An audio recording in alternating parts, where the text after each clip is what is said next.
Hey everybody, this is the Sliders Review, and since it's Women's History Month, I'm here today to talk to you about the Forgotten UPN Chameleon trilogy. So these trilogies called Chameleon, they came out on UPN in the late 90s. The first one, titled Chameleon, came out in 1998.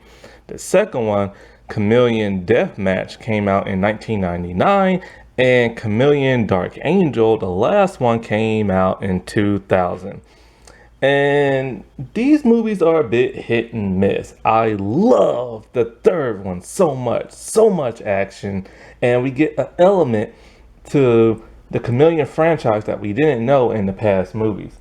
The first one is the second best, and that's more emotional. It has more heart, but it doesn't have that much action. Then there's the third one, which I particularly did not like. The third one was just something completely different, and it felt like more like, well, all these movies are knockoffs, but the second one felt like a Die Hard knockoff. The first one is a Terminator knockoff, and the third one, I'm not really sure what kind of knockoff that is. Probably Dark Angel, the TV show. That's the only thing I could really think of. Mainly because it has the name Dark Angel and they deal with subhumans and stuff, like transgenics and stuff. But these movies star Bobby Phillips. And Bobby Phillips was an actress who's acting in so much stuff. One thing about her, she doesn't really like to be what's that thing called? Not stereotype, but what's that phrase called in Hollywood when people cast somebody because they did a role very similar in the past and they keep getting roles similar to that? Like if a person plays a cop in every TV show and movie, typecast, that's it. She doesn't really like being typecast, so she does a variety of different things. I think she was in the movie Striptease, I think. I still haven't seen that yet. I need to. I've been so curious to see what that movie's about because, it's ironic that movie ended Demi Moore's career, and so did that other movie with that Saved by the Bell girl. And it's weird how female stripper movies end their careers, but Magic Mike people are still allowed to act. That's such a stereotype. But anyways, these movies were actually pretty cool and everything, except for the second one. And a lot of people have forgotten about these movies. And sadly, it ended with the third movie, even though the third movie ended on a cliffhanger that I thought they were going to get a fourth, but they never did. And I was a huge UPN fan back in the day. Yeah, it struggled, but I don't care. I still loved it. And so that's why I end up loving like these movies and stuff, And when it comes to these movies, you can't find them nowhere. Like you really can't. You can't find them on streaming. You can't find them on DVD. You can't find them on VHS. You just can't find them no more. But luckily, somebody uploaded the first movie a couple of years back, and somebody recently just uploaded the second one back in July. Sadly, nobody has uploaded the third yet, and the third is by far the best. I used to own the third on VHS, like when I recorded it off TV, but one day I decided to throw away all my VHSs, and I forgot to convert that one to DVD format. So now I'm pissed because I'm without it. However, you can find clips of the action scenes of the third movie on YouTube. And the third one, my God, man, they cranked up the action big time on the third one. I was like, yeah, stuff. Like I love action. I love action. And when they cranked up the action, boy, I was in heaven. And so you're probably wondering what these movies are about. Well, the lead character, like I said before, the lead actress is Bobby Phillips, who appears in all three movies. And each movie is different from the next. And she plays a character named Cam. Now, Cam is a transgenic person. What that means is she's human, but she's been given animal DNA to enhance her features and make her into a weapon, a killing machine. And she works for the government called IBI, which is technically kind of like the FBI, you know what I'm saying? But they're an organization that deals with the most severe threats, like terrorist threats and stuff like that. And so they're a giant police force. And so they call transgenics in this subs for subhuman and stuff. And so she's mixed with tons of different animal DNA, but one of them is a chameleon. And the thing about her is she has the ability to blend into her background surroundings. So she basically goes invisible. Now I know what you're saying, what about her clothes? Well, she is giving Pacific clothes that is made out of organic material that tailor fits her skin. So basically, it's like she's wearing her skin on top of her skin. And so the first outfit she has in this one is in the first movie is like a green leather tank top, leather pants, and a green jacket. And it's green with a lizard type of motif to it. And she always wears sunglasses. They don't explain how the sunglasses turn invisible, but hey, whatever, you know what I'm saying? Now, in the second one, I need to rewatch that. And so, but I think she wears a dress in that one. I particularly don't like the second movie at all. It just doesn't even feel nothing like the first movie. And it certainly doesn't feel nothing like the third. And it almost nearly killed the franchise, and they were luckily able to get a third movie. And oh, these are all produced by UPN at that time. UPN used to do some interesting things. They were really trying to be like a main player in the network and stuff. And so it just felt like Die Hard. Like it just felt like Die Hard. And I don't remember her ever really going invisible or anything like that. I don't remember much action. I need to rewatch it. So after I'm done reviewing the first movie, I'm gonna pause it, rewatch the second, and give more insight to that. As for the third one, I can't rewatch that one, so I'm gonna have to rely on memory and stuff. And in the third movie, in her outfit, instead of wearing a green outfit, she wears the same type of outfit she does in the first. It's just now black leather, which gives her more of that Terminator look, you know what I'm saying? But it takes away from that organic lizardy type of look that she had in the first. So that's a bummer in that. Her hair is different for each movie. So let's get into like the plot of the first movie and why people feel like it's a Terminator ripoff. Because it basically is. So I already told you, she's a genetic engineered human, a subhuman. And so she works for IBI. And she's supposed to take out this terrorist organization. Now she has to come in for weekly, daily like checkups and stuff, and she has to get a serum injected in her to keep her alive, to make sure all her stuff is like functioning properly and stuff. And so she has like a handler, controller type person. And so he sends her and a team on a mission to take down like this terrorist threat. Well, it's like a man, a couple other people, and a little kid. And so they take them out. And so, but like when it comes to the kid, one of the other agents tries to kill the little kid, and she rescues him because something in her programming just like turned into like maternal instincts. Like when he gives her a mission, she pretty much does it. Like she never wavers from the mission. She doesn't have no opinion of her own. She's kind of like almost like an android, but she's human and stuff. She does as she's told. But this time she doesn't, and she saves that little boy. And so something inside her didn't want to see him die. And so now they feel she is going rogue and they want to stop her. And so it turns out her boss is actually a bad guy. He's smuggling information that he shouldn't be smuggling and stuff. And so when she's with the kid, this is when she learns more about like her humanity and stuff. We learn from her to see he wants to go to a place where his dad said, if you ever get in trouble, go to it. So they have to find it. So first they need fuel and everything. So they go to this one guy who's kind of like a crooked type dealer type dude, a grifter type person.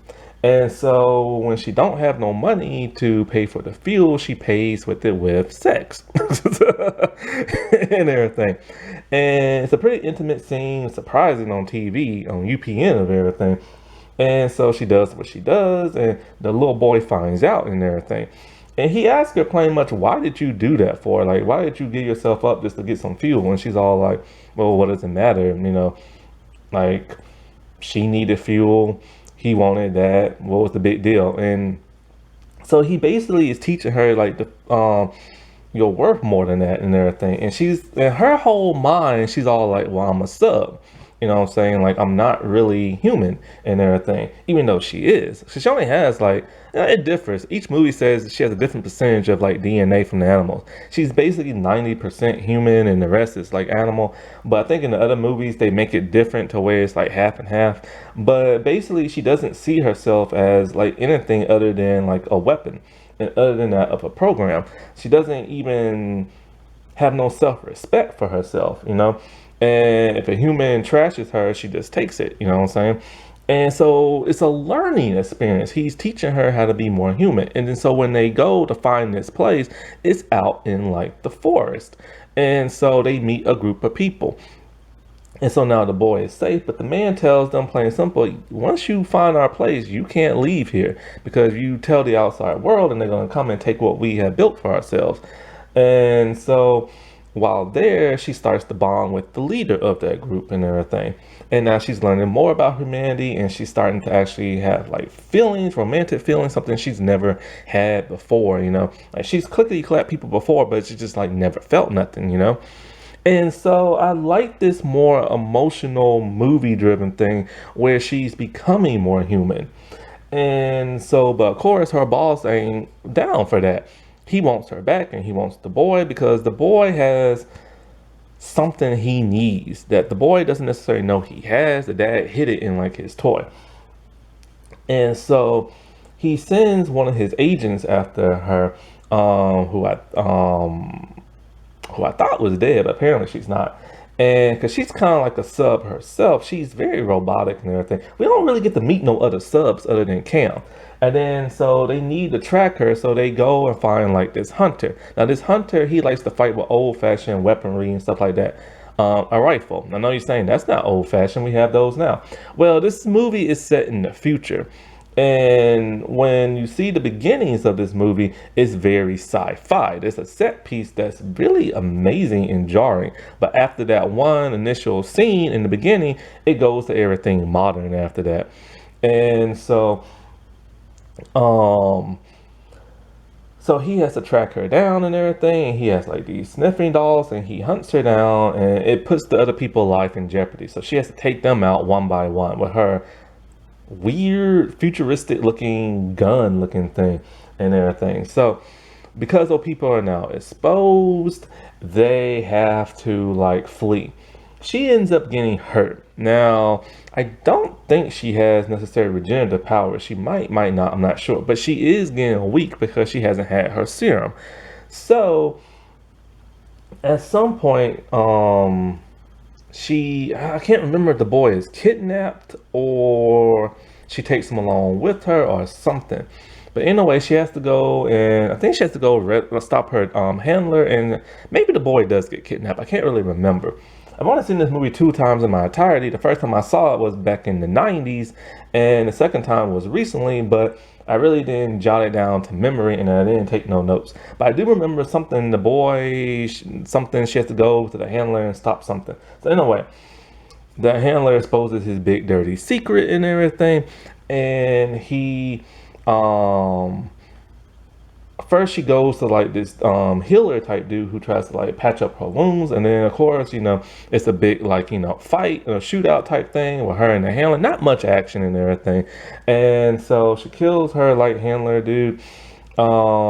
His assistant, who is actually a good guy, gets shot because he's trying to stop the handler dude and whatever. So anyway, the day is saved and all that other stuff. You can go watch it on YouTube.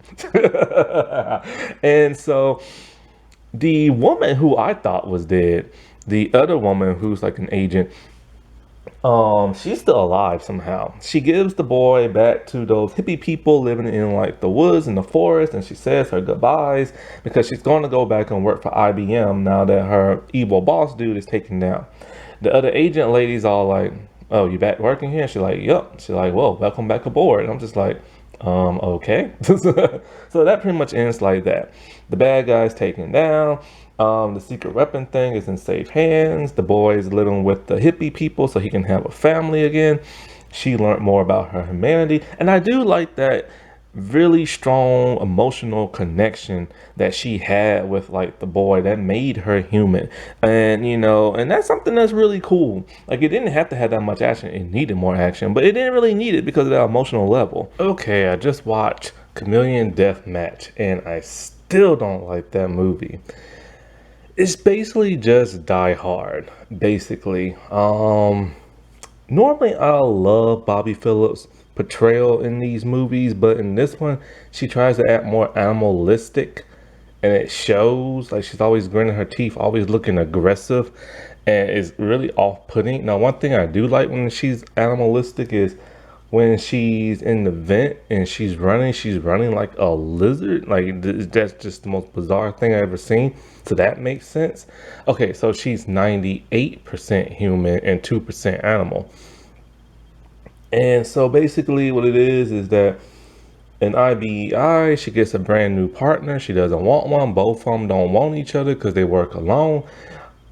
She has a new handler type controller who's female this time, who didn't appear in the third movie for some reason. And her new handler is like tough as nails. Some agents go missing at this casino type place. So her partner, and some other people, they infiltrate it.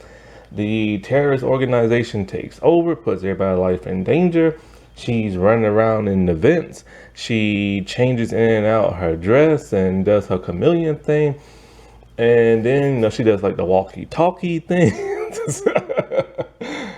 And yeah, basically it's like a shootout, a fight, here and there. It's basically just Die Hard and stuff. Now, the terrorist organization's after this older man and some type of secret he has.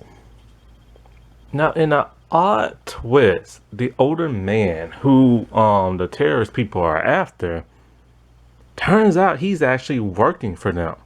See, he's trying to get some type of data on the corporation that has all kind of like secrets and can like expose them and stuff, because he says knowledge is power. And so like his son, after hearing this, was about to shoot his dad, but his dad wired him with explosives. And then so like he used his son to get away. He told his son, I'll never hurt you and stuff, and just runs off.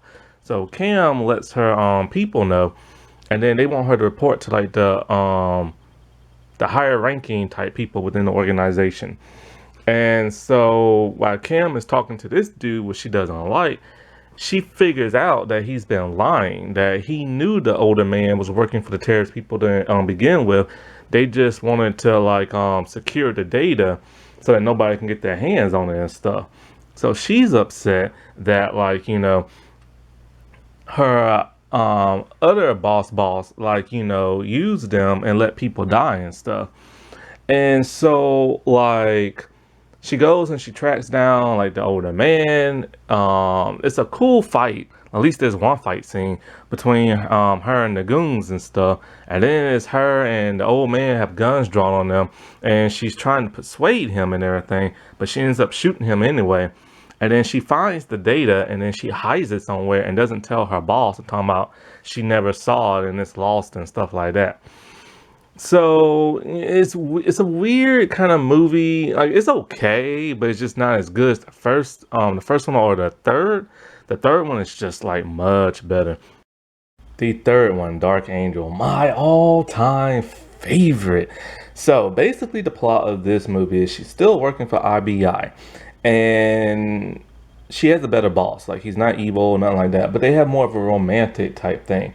And like they have like like she really likes him, he likes her, but she's a sub, and he doesn't look at her as human. And so he looks at her as subhuman and everything. And he just can't bring himself to like fully want to be with her and stuff. So of course that upsets her, because now she's all about like, embracing her humanity and stuff like that. Well, the plot of this is that there's a Dr. Tess, and she's played by Till Redmond. And Dr. Tess is like a teenage prodigy scientist who created pretty much Armageddon. She created a weapon of mass destruction. I forget exactly what type of weapon it is, but it's powerful than a nuke and everything. and probably powerful than the hydrogen bomb and everything. It's one of those sci-fi super bomb type things, you know. And so a sub comes in, a big man by the name of Kane, and he comes in and he kills like all the scientists in there. Tess, she escapes, but he gets the device, and forget what it is. The device, it has to be controlled a certain way. Like she has to like put her eyes in like this scope type thing and control it and all kind of weird other stuff. It's more sci-fi in this movie. And so he takes it back to his boss. His boss is just some bald, generic, evil bad guy who, if you're like rude to him, he'll kill you. If you don't do what he tells you, he'll kill you. If you fail, he'll kill you. And he wants, like, you know, to use this to kind of like threaten to take over the world type thing, and keep it hostage and everything. So while she's on the run and everything, of course, IBM is on like the job, and they send Cam in to retrieve her and everything.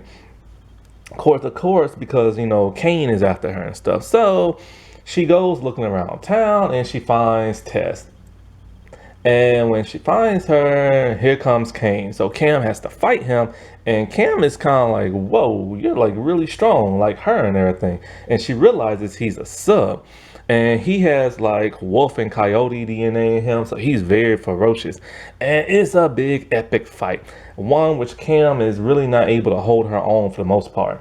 So for whatever reason, they get away, and I think Cam, for some reason, Cam can't really trust IBM for some bizarre reason, because she feels they're keeping a secret from her and everything. Because she asks, you know, this dude she fought is a sub, like how can that be?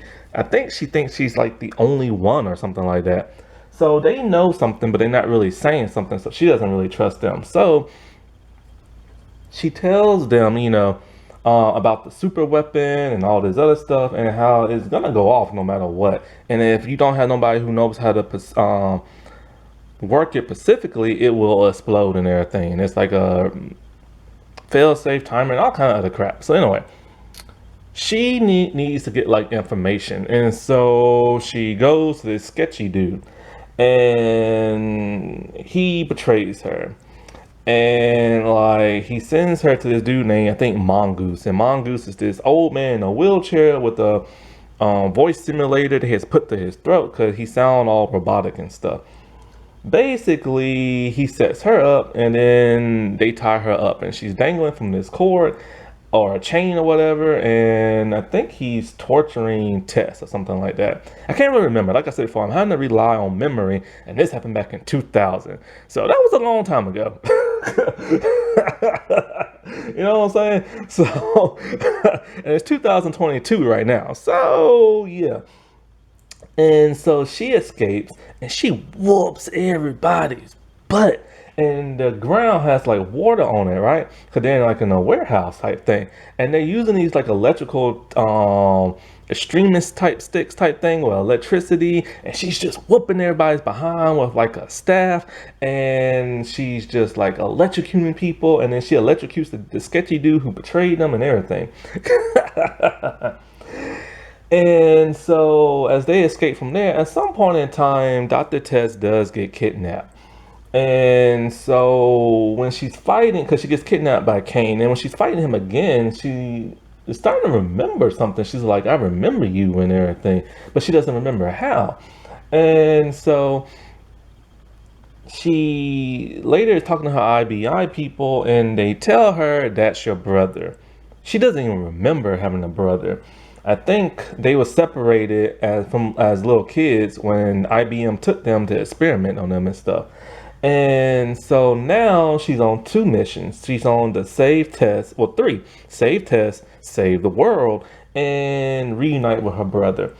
So in a way, they are getting Tess to like operate the machine, and it's like crazy stuff. So somehow they're able to track, I think, like the metal used for like the device or something like that. And so Cam comes in, she fights her brother one more time, and she's all like, you know, you're sub, and they treat you like you're subhuman. So why do you like take orders from him and everything? So she fights her brother. She kills her brother by impaling him in a giant pole through like the gut. And then so like the machine is going like crazy. I forget how they turn the machine off, but she saves Tess. The bad guy, I think, gets sucked up in the machine and blows up or something like that. I can't really remember, but he dies. Somehow they shut off the machine. I think the machine is supposed to create like a black hole. That's what the big like terrible thing about it and stuff, you know. And so after the day is saved, she goes back to go find her brother, who is now missing. He slid himself off the pole off screen, and he's regenerating and stuff. So back with IBM, Tess is now working for them, and she's all like, you know, I appreciate everything you've done, but she has to go look for her brother and everything. So then she leaves. And I assumed it was going to follow up into a fourth movie, but it never did, sadly. Bobby Phillips today, I think she's an animal advocate. And she doesn't really act too much now, but she occasionally like pops in and pops out of stuff. However, she really doesn't have to act no more. Why? Well, she got millions now. See, years ago, many years ago, somewhere I think in like the 90s, she was trying to like, you know, be an actress on like a CBS show. And Les Moonves, you know, the husband of Julie Chen from Big Brother and stuff, like, well, he had got demoted and stuff. See, what happened was years ago when she was in his office, he pulled down his pants and said, "Do him," and stuff like that. And I'll get you like, or and be my girlfriend. I'll give you like tons of TV roles and stuff, and all this other crap like Boy Meets World and like everything. And so like, she was scared because he forced himself on her. So when he got a phone call, that's when she grabbed a baseball bat and threatened to like hurt him and stuff. Now this went many years unnoticed until some documents leaked online that he did this stuff, and he was forced to pay her millions, and he got demoted. That's when Julie Chen started using his last name in like support of her no good husband and everything. And like, yeah. So she don't really have to make like shows and movies no more. So these are some of the long forgotten UPN movies. There are plenty of them. And there's one that I want to talk about later on. There's another one I want to talk about, but I can't find it nowhere on YouTube. And you know, it's a shame, you know, this made Bobby Phillips into like an action star, but nobody really remembers that and stuff. You know, she never had her own action figure, never her own line of DVDs. It's just like that has been like forgotten, you know. But these are some pretty intriguing movies that take their source material from other movies, but in a like sci-fi kind of setting. Like, there's sci-fi, there's not much sci-fi. It's kind of like Batman Beyond, where Bruce Timm said, you know, he wanted some stuff to look futuristic and everything else to look like modern and stuff. And that's a lot of modern stuff in there with like old floppy disk and cell phones and guns and like stuff like that. But some of the buildings look more high tech and the computer graphics and stuff. Happy Women's History Month, everybody.